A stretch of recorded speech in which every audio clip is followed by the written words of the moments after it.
दोस्तों राधे राधे। कैसे हो आप सब लोग? स्वस्थ होंगे, मस्त होंगे और अपने अपने कामों में व्यस्त होंगे। तो दोस्तों मैं भी ठीक हूँ और अब मैं हो चुकी हूँ तैयार। अब मैं जा रही हूँ कथा सुनने और हो चुकी हूँ मैं तैयार। तो दोस्तों चलती हूँ और आप लोग भी कथा का आनंद लें, ठीक है दोस्तों? और चलो चलते हैं, आप लोग भी आ जाओ। और दोस्तों प्लीज़ यार चैनल को लाइक करना, कमेंट करना, सब्सक्राइब करना। प्लीज़ यार अपना प्यार देना, अपना आशीर्वाद देना। तो दोस्तों पंडित व्यास जी भी आ गए हैं, व्यास जी और व्यास जी आ गए।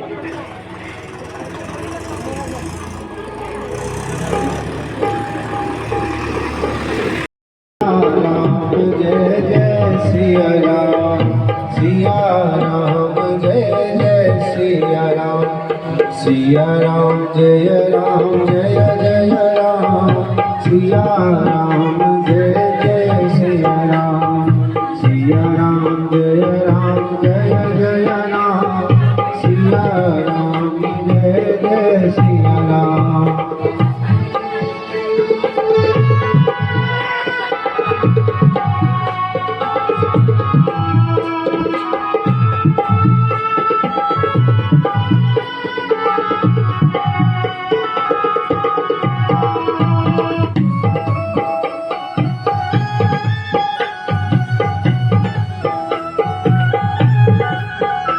दो अक्षर का प्यारा नाम, दो अक्षर का प्यारा नाम, पतित पावन सीताराम। दो अक्षर का प्यारा नाम, दो अक्षर का प्यारा नाम, शेषर महादेव तेरी बार बार वंदना, देव वंदना, कुल देव वंदना, देव वंदना, कुल देव वंदना, शेषर महादेव तेरी बार बार वंदना, शेषर महादेव तेरी बार बार वंदना, शेषर महादेव तेरी बार बार वंदना, शेषर महादेव तेरी बार बार वंदना। प्रेम से तालियों की सेवा देते हुए, हरिनाम संकीर्तन करते हुए, हे भोलेनाथ।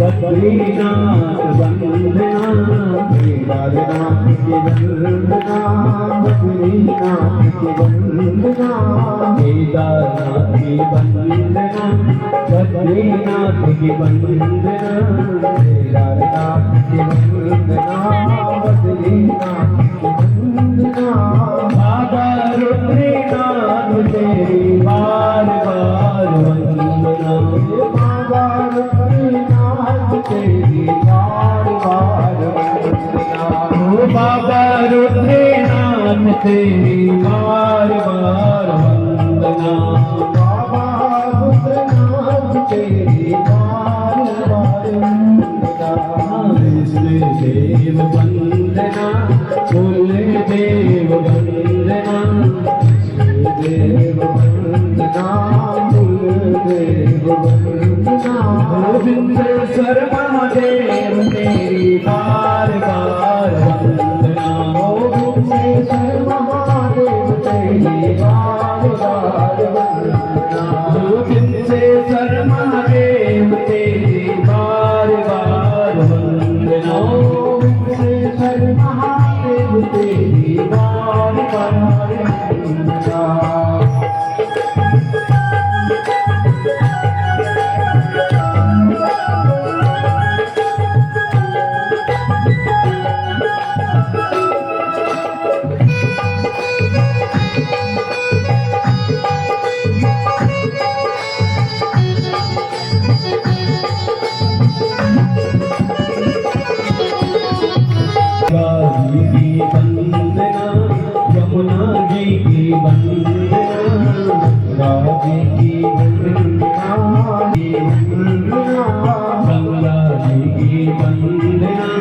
यमुना जी की वंदना, गंगा जी की वंदना। और इनके अपोजिट यदि बोले देवताओं के द्वारा शिवलिंग निर्मित हो, जैसे केदारनाथ भगवान की जय, पांडवों ने स्थापना करी, तो बोला इनका 3 किलो का भोग लगा। 3 किलो जो भी है आटा या कुछ भोग प्रसाद बनाते हो, 3 किलो का भोग। और जो बोले स्वयं लिंग हो, जिनकी किसी ने स्थापना ही नहीं करी हो, आप लोग भी जो स्वयंभू हो, उनका 5 किलो का भोग लगाना चाहिए। विंसेश्वर महादेव की जय। अब यहाँ ऋषियों ने पूछ लिया कि हे गुरुदेव भगवान, हमें ये बताइए कि पूजन करने से फल की प्राप्ति क्या होती है। पहले तो बताइए कि पूजा से अक्षय पुण्य की फल, धन धान्य समृद्धि कीर्ति लक्ष्मी सब वृद्धि होती है। इससे भगवान का पूजन करना है। अब जैसे हम कल बता रहे थे कि गंध अक्षत धूप दीप पुष्प आदि से क्या करना चाहिए, भगवान का पूजन करना चाहिए। तो यहाँ इस शिव पुराण के माध्यम से बताया गया है कि शिव पुराण में इसकी विधि कैसे हो वो आपको बताया गया है। जैसे बोला अभिषेक करने से क्या होगा, भगवान का जो ये थोड़ा बट शंकर भगवान की जय। तो बोला जो लोग अभिषेक करते हैं, अभिषेक करने से आत्म शुद्धि होती है। जो आत्मा की शुद्धि चाहते हैं वो नित्य भगवान शंकर का अभिषेक करें। और भगवान बाबा तुलसी ने मानस में लिख भी दिया है, निर्मल मन जन सो मोहि पावा, मोहि कपट छल छिद्र न भावा। जो निर्मल मन से मेरा पूजन करेगा, तब प्यारे पूजा स्वीकार नहीं होगी। कि निर्मल मन जन सोए मोहे पावा। भगवान शंकर कह रहे हैं कि मुझे वही भाता है जो पड़ोसी से लड़कर घर में क्लेश करके नहीं आता है। इसलिए आत्मशुद्धि यदि चाहिए तो भगवान शंकर का रुद्राभिषेक। और उसके बाद आप ठीक है, कई माताओं की आदत होती है भैया, यहाँ तो शीशा अंदर जो है ना मंदिरों में जब हमारी माताएं जाती है तो ले घर से प्लेट में ला करके खूब प्लेट भर करके और ले शिव जी के, ले पार्वती के, ले हनुमान जी के, वो तो शीशे में शीशा शाम तक ऐसा हो जाए कि है शंकर भगवान की। मेरी माताओं ये भी नहीं करना है शीशे के बाद से। जैसे आप गीता भवन में गए हो, इधर उधर गए हो, वहाँ भी जो बड़े अच्छे बड़े बड़े मंदिर हैं उनमें भी और यहाँ भी जैसे आए तो है वो नहीं चलाना है, शीशे पे नहीं चलाना है। थोड़ा सा ले और पहले भगवान का जो शिवलिंग है उसका स्नान कराएं साफ स्वच्छ करके, उसके बाद थोड़ा सा टीका लगाएं। और यदि शीशे के पास में शीशा लगा रखा, अगर शीशा नहीं लगाएंगे तो 2 दिन में ऐसे हो जाएंगे कि पहचानने में नहीं जाएंगे भगवान है कि भूत है। शंकर भगवान की। तो यदि शीशे में है तो आप मानसिक रूप से ऐसा थोड़ा छीटा दीजिए, भगवान आपका सहज स्वीकार करेंगे। क्योंकि वो क्या कह रहे हैं, मन से, और वही लतर पतर करके नहीं जाना है। शंकर भगवान की। और इस गंध को चढ़ाने से यानी टीका लगाने से क्या होता है, पुण्य की वृद्धि होती है। आपकी जो पुण्य राशि होती है ना वो भगवान शंकर बढ़ा देते हैं। घर में भी गंधम समर्पण, पंडित जी आते हैं ना पूजा के, बोलते हैं गंधम समर्पण, वो टीका चढ़ाने से पुण्य की प्राप्ति होती है। उसके बाद नैवेद्य घर में कुछ बनाए और थाली में रख करके भगवान का, जैसे हमने कल परसों रोट बनवाया, और जिस दिन से रोट बने भाई साहब हमारे गढ़वाल के रोट में आज भी इतनी शक्ति है कि उस दिन से देखो। अभी कुछ समय पहले हमारा इधर सिद्धेश्वर में जहाँ हमारा गांव है वहाँ 1-2 साल पहले अष्टादश पुराण था, 18 पुराण एक साथ, जितने पुराण हैं की कथा थी, 3 दिन तक कथा हुई नहीं, इतनी बारिश थी। फिर हमने उनको कहा कि भैया ऐसा करो, जो हमारे इष्ट हैं वहाँ के नागराज भगवान और वहाँ की जो देवी है दुर्गिरा देवी, उन पे 2 रोड काट दो और एक क्षेत्रपाल का काट दो। आप यकीन नहीं मानोगे, जैसे धूप का से कल हमारे डीपी मनोड़ी जी कह रहे थे कि कान्हा जी ने बंद, हमने बंद नहीं, भगवान शंकर ने उन रोडों की कृपा होगी। और वो रोड बनाए थे हमारे सुबोध मनोड़ी जी की श्रीमती ने, बैठी हैं कि अभी नहीं आई, उन्होंने वो रोड बनाए थे। और उनके छोटे भाई हैं राकेश, उनकी धर्मपत्नी।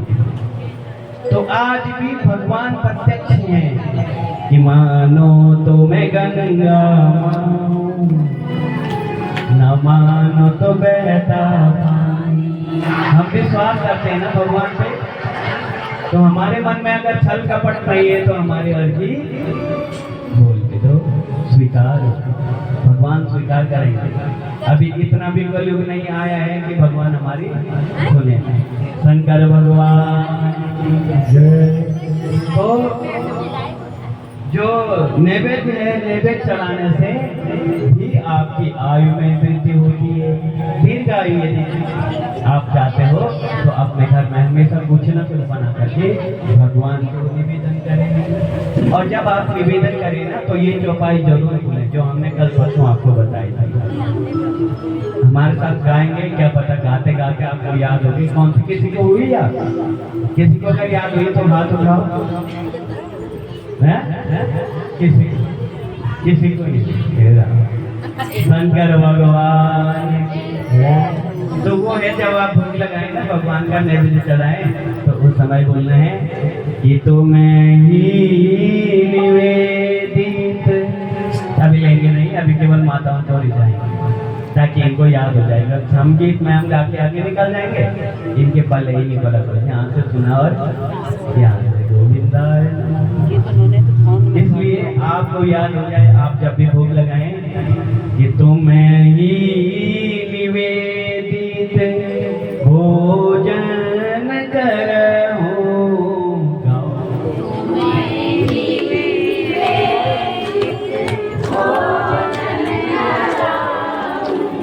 प्रभु प्रसाद पट भूषण धरहूं। प्रभु प्रसाद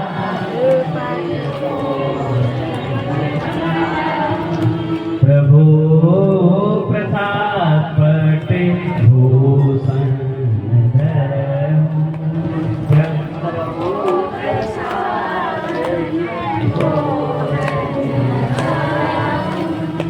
ये वाली चौपाई बोलनी है कि इसका अर्थ हुआ कि तुम ही निवेदित भोजन करो। हे भगवान, मैं जो आज भोजन करूंगा वो तुम्हारा दिया हुआ है, मेरा शरीर तुम्हारा दिया हुआ है, मेरी गृहस्थी तुम्हारी दी हुई है, मेरे बच्चे तुम्हारे दिए हुए हैं, नहीं तो हमारी क्या होगा।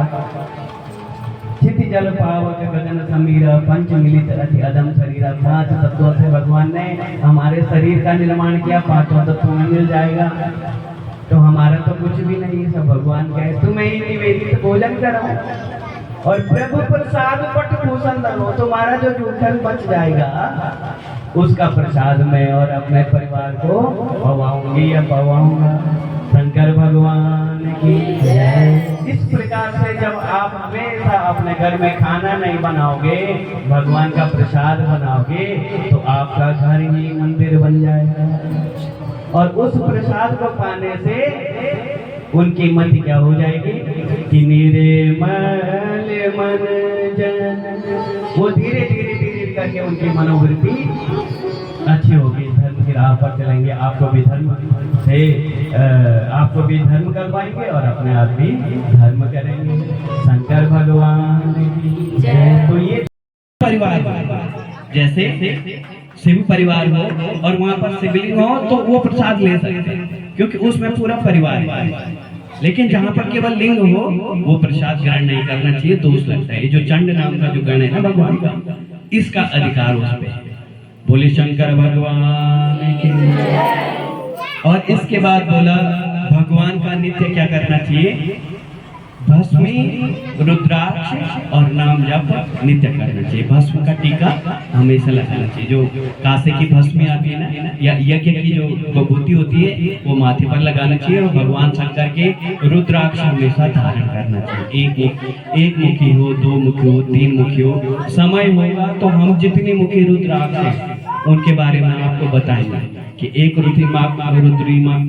रुद्राक्ष एक मुखी पहनने से क्या फायदा होता है, दो से क्या पहनने से क्या फायदा होता है। आगे अभी आज पंचम दिवस है, षष्ठम अष्टम नवम दिवस में जितना भी समय मिलेगा हम कोशिश करेंगे कि रुद्राक्ष का महत्व भी आपको बताएंगे। बोले शंकर भगवान। अब यहाँ सोनक जी ने कहा कि हे सूत जी महाराज, हे गुरुदेव भगवान, अब हमें कोई, अभी तक इन्होंने विधि सुनाई, महात्म्य सुनाया, विधान सुनाया, भक्तों के लक्षण सुनाए, भक्तों के और पूजा का क्रम कि भगवान की पूजा कैसे करनी चाहिए, भक्तों के लक्षण, श्रोताओं के लक्षण, वक्ताओं के लक्षण, कितने दिन का करें, कैसे यज्ञ अनुष्ठान जब तप व्रत करें, हमारा कल्याण कैसे हो। अब सूत जी कहते हैं कि हे सोनक जी, आप भाग्यशाली हैं जो आपने इतना सुंदर प्रश्न किया है। अब आप चरित्र सुने। बोले शंकर भगवान की। सदा शिव कथा प्रश्न पुरुषास्त्री पुंसानति भक्तारम पृक्षम सूत्रम श्रवण फलितम यथा। शिव जी की कथा वक्ता और श्रोता, पूछने वाला भी, श्रवण करने वाला भी, और बताने वाला भी, पूछने वाला भी, सुनने वाला भी, तीनों क्या होते हैं? शिवलोक के अधिकारी होते हैं।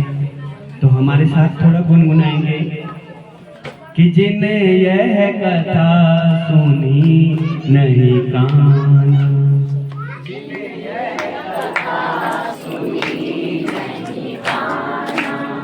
श्रवण रंध्र रही भते, जैसे श्रवण रंध्र रही भवन समाना।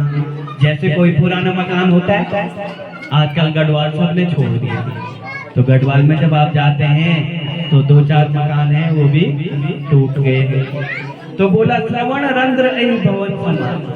अब मकान तो टूट गया, छत नीचे गिर गई, अब जो दीवारें हैं उनमें भी छेद हो गए। तो बोला जिस मनुष्यों ने ये पावन पवित्र शिव कथा नहीं सुनी, श्रवण रंध्र भवन समान, यानी कि उसके कान नहीं है। वो कान कैसे है? जैसे श्रवण रंध्र है, जैसे वो टूटा मकान है जीर्ण से और उसमें छेद हो रखे, तो बोले वो मनुष्य का कान नहीं, उसके कान वैसे ही। कैसे? जैसे टूटे हुए मकान में छेद होते हैं ना, उन्हीं के बराबर है उनके कान। और दूसरा भजन कि कान दिए हरि भजन सुनने को। क्या सुन रहे कानों से? दीदी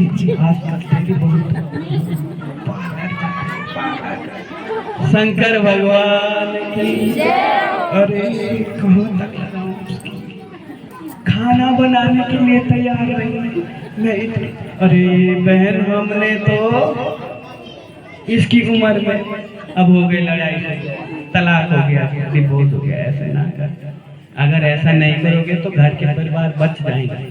नहीं बोल रहे, आपके जमाने में, उसके जमाने में जमीन आसमान का फर्क। और वो भी सुन ले, वो भी सुन ले कि अगर खाना बना के देगी तो कल तेरा भी नंबर आना। खाली वही ना सोचना, क्योंकि सास भी कभी। शंकर भगवान की। तो बाबा तुलसी ने इसके विषय में भी लिख दिया कि जो जस करे सो तस फल चाखा चखेंगे। जन्नु व्यवहार अपना बुआरी उदय करल ना तो शासन क्योंकि नंबर सरकार। जैसे बहू के साथ व्यवहार करोगे वैसे आपको व्यवहार मिलेगा, क्योंकि आपने अगर बहू को अच्छा सिखाया पढ़ाया तो कल